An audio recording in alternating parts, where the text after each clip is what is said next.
Hey everybody! Good afternoon. This is Jason and Tiffany Bell with Realty. Reporting on site in the Texas heat I know, because ain't no AC in here. in this lovely new hot Custom home that has not hit the market yet.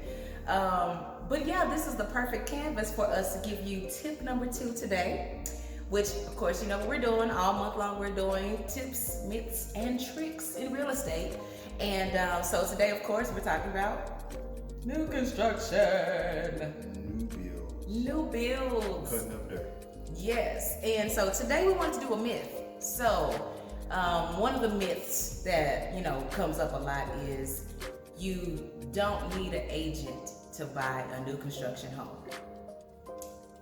Now, it is true, technically, that you don't have to use an agent to buy a new construction home. You can absolutely go to a model home, walk on in there, look at the plans, and pick one, pick a lot, and go on about your business. Pay your earnest money and go. You absolutely can do that. But we do want to say that you do need a well-versed agent who is great in new construction when you go buy a new construction home. It makes a difference. And we're going to talk to you about why. Just because everything adds up. A lot of times people get excited, new bells and whistles, oh my God, new house, blah, blah, and they forget all those little minor details that are going on. It pretty much is all getting into the pot. One of the biggies, you want to talk about adjustments? Yeah. What we see is the adjustment. That is, when a builder has the land, they're only getting taxed on the land. Mm-hmm. Once they build a property on it, it's considered improved. Mm-hmm. However, by the time that the taxes roll around, they don't get hit for that tax bill. You as the new owner get hit for that tax bill. Mm-hmm. So a lot of people are like, I'm buying this house at this much, I know my mortgage is this much, but they don't account for those taxes that are changing because they're kind of estimated. And it's also having a good agent, is also having a good relationship with their lender rapport to look out for those things, because we do see it a year and a half, 2 years from now, people are like, oh my God, I had this big old tax bill. It's like, well, that was your adjustment. You know, that's something you need to be planning for. Yes, and let's get into the adjustment, how that works. So like he was saying, you know, when you first buy the property, they don't tax you on the improvement right away. So typically when you first close on your new build home, your payments are going to be lower. Now, if you have a great lender who can estimate, you know, typically they'll estimate what your home will be minus your homestead. We can get into that later. So if they're looking at about, you know, 80% of what they think your taxes will be, and they can kind of give you that number ahead of time so that you know to plan for it. Because your escrow is going to be set up to a certain point. So your escrow is something that you pay into every month when you're paying your mortgage, and then at the end of the year, it takes care of your home insurance and it takes care of your taxes.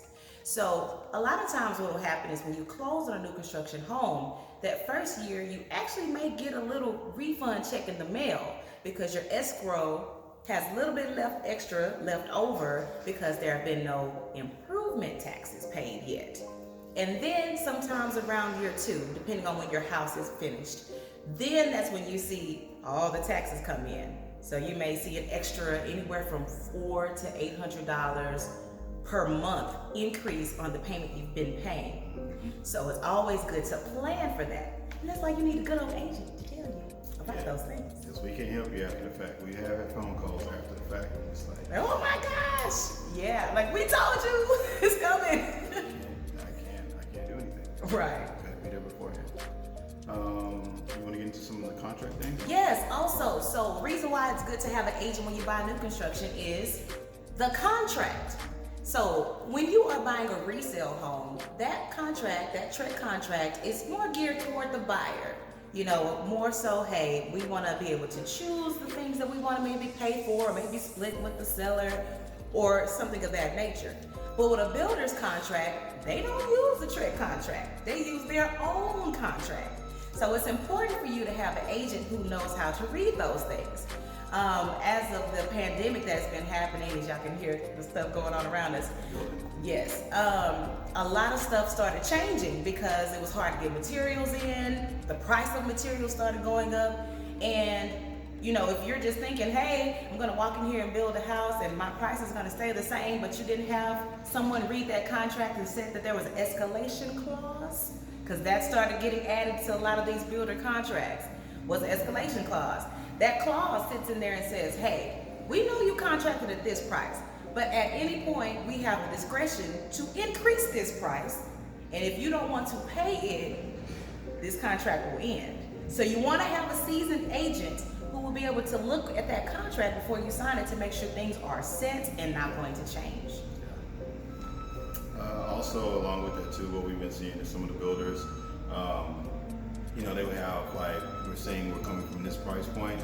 Sometimes they're not even giving a price. They're like, we're going to get it close and then we'll let you know what the price is. So, you know, it's wild, wild west right now. It's a whole new ballgame. Yes, and we see the market starting to correct a little bit, so we feel like that's somewhat gonna change a little bit, but until then, that's why you want to have a great agent looking at these things for you. Another thing that affects you is whether this property is going to be in a MUD or a PID district. MUD is a municipal utility district, and PID is a property improvement district. Public improvement district. But you want to know about those too as well, because those are additional taxes that can be added on. Now, typically those are going to be in the outskirts. Those are not in major cities. Those are typically where they're going further and further out to build with a lot of farmland. And so they have to charge. Right. They got to charge to bring you in water and bring you in gas and all of that. And so depending on the type of district it is, you know, those tax numbers can decrease over time, or they can just be there in place until the end of, you know, you paying off your mortgage or whatever, or until that bill is paid off. So that's important for you to know as well, because that does affect what you pay in the long run. Yeah. Let's get into like materials, like when going out to, I guess, the showcase. Yes. So a lot of times, like I said, people, you're all jazzed up. Oh, this new home is so beautiful.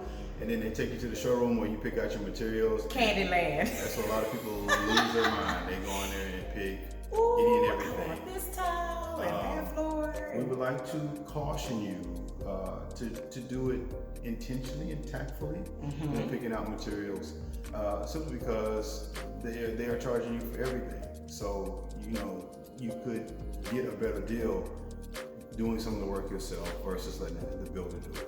It's just picking out certain things. I know flooring is a big one because it's usually the biggest cost and it's the biggest one to take care of. And a lot of people don't want to have to move furniture and live through that process. But like tile work, some trim work, just things like that, you might want to wait and do those on your own, because you can find pretty much a better deal doing it on your own. Yes, like a perfect example, we have a new construction client that's building right now. When we went to the showroom, of course we flipped, I don't know if you know our history, but we flipped homes. And so we know about different types of tile that's on the market and what those things cost. And so we went into this model home and they had the showroom, and there was this particular pattern tile, because that's really kind of a thing now, these pattern tiles with all the colors and designs. They were charging upwards from anywhere from $25 to $42 a square foot for those tiles. Those tiles, if you go to one of my favorite places, Floor and Decor, those same tiles you can actually purchase from anywhere from $1.50 to maybe $4 per square foot, and then the rest of it is just labor. So there's certain things you may not want to finance for 30 years on a new build. But you want to also have, you know, like if you have agents who have done what we did, we can kind of help you out with that. Pinpoint some things that you may want to get. Maybe you can get some blinds. Hey, you don't want to fool with blinds? Okay. You know, the builder kind of do pretty good with the blinds. But yeah, things like that. You know, you want to be mindful of those things. I mean, you work hard for your money, so try to save some money. I mean, you know. I do. Every day. Right. And that leads us to the next talking point of do not overdo your house because of value and equity. So one of the biggest things we talk about, we're in a kitchen right now. This is something that I tell a lot of my clients and have told them over the years, even when I was working for a builder, is granite has the same value across the board.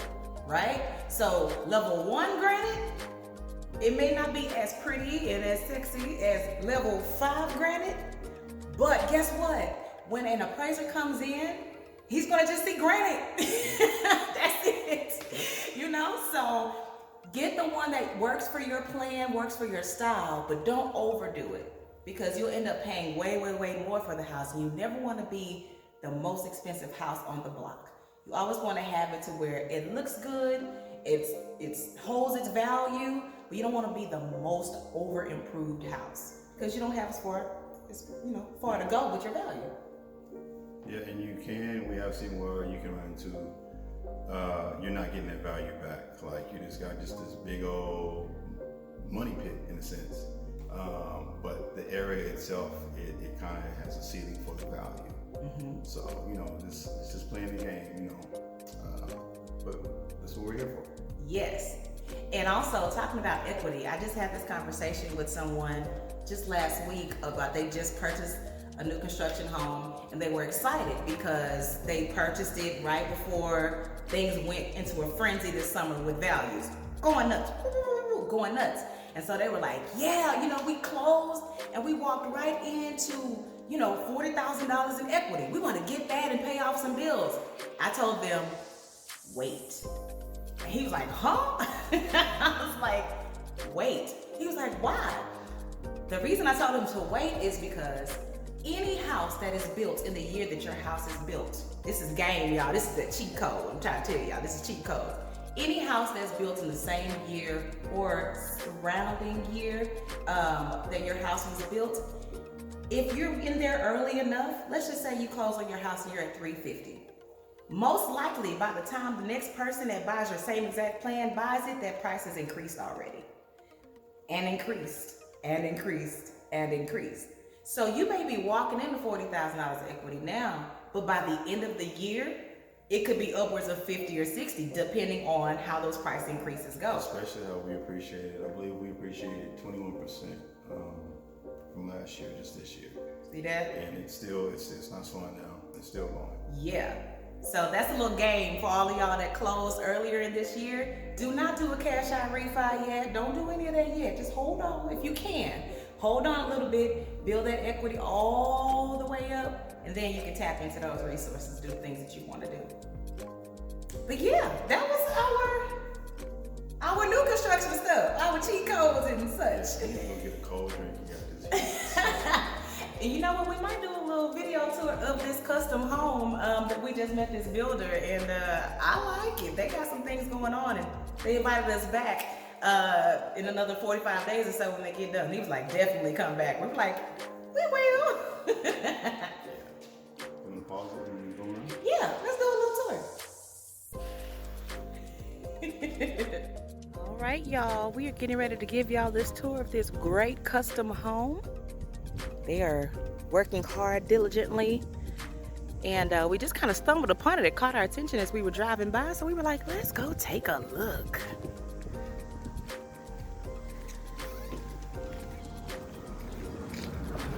Hello, Jasonville.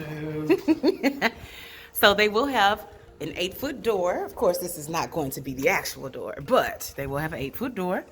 So I love this entryway. These are definitely 10-foot ceilings. As we walked in, we see that they have this laundry area right here as their pass-through. But they have the custom cabinets that's being put in here as well, which is really nice. Typically, when you have a laundry room, you just kind of have, the wash and dryer area, maybe a shelf above it. So they've got additional storage in here. As you walk through this foyer area, there are 2 bedrooms here. Forgive the light, y'all. It's a little dark. Closet here.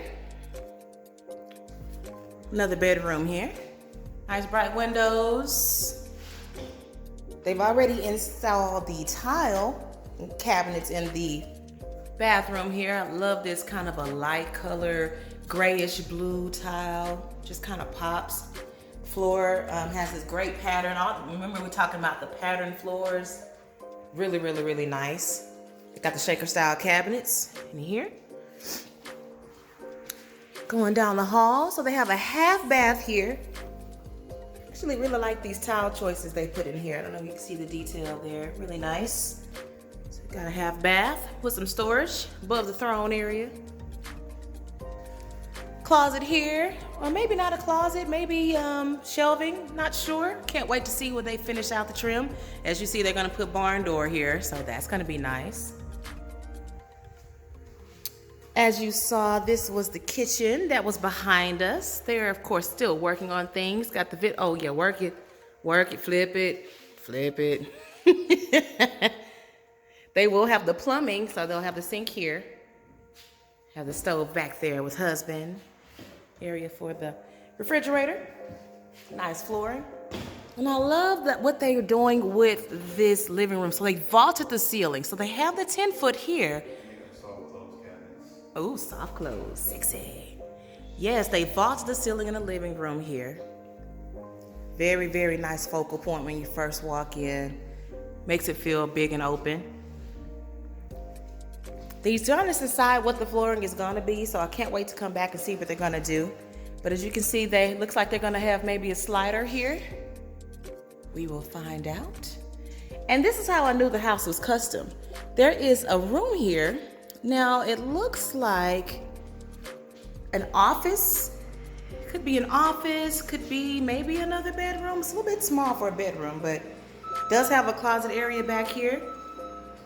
After you've walked through thousands of houses, literally thousands of houses, you tend to kind of notice custom things. So yes, this one definitely has a custom feel. Stepping out here on the back patio. I love the whole farmhouse style look to it. You know, still a trend. It is still a trend. Seeing more and more different design options with that style. I'm going in, I'm gonna take you over to the master.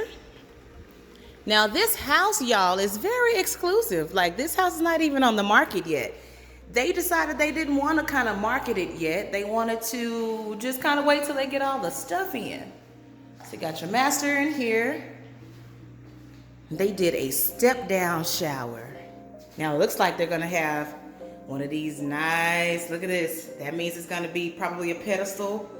Or maybe I think this may be a pedestal tub. I'm looking at the plumbing. We will find out. Look at that step down shower. Get it? Oh.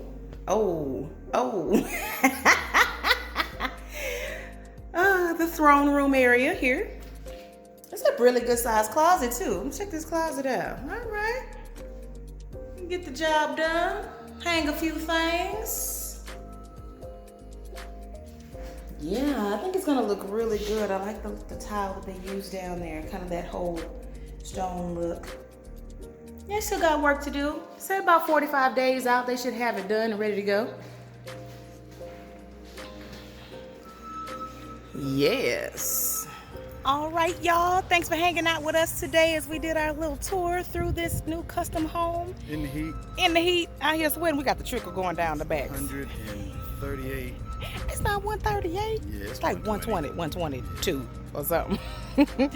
All right, y'all. Well, we'll see y'all tomorrow. Bell Team out.